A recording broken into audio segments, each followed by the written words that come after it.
আসসালামু আলাইকুম। আজকে যে বিষয়টি নিয়ে আলোচনা করব এটি অনেকের জানা আবার অনেকের অজানা।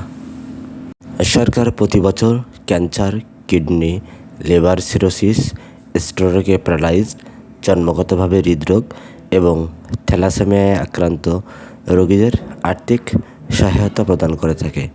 এই আর্থিক সহায়তা 50,000 টাকা বা তার বেশি হতে পারে।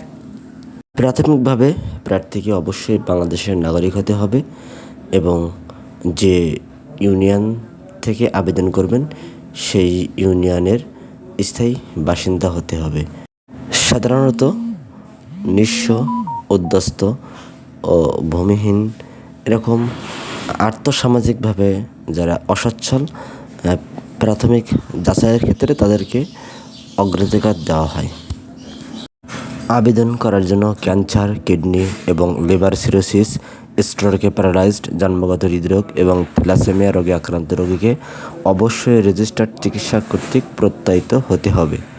সংশ্লিষ্ট রোগের বিষয়ে বিশেষজ্ঞ ডাক্তারের ব্যবস্থাপত্র ও টেস্ট রিপোর্ট থাকতে হবে।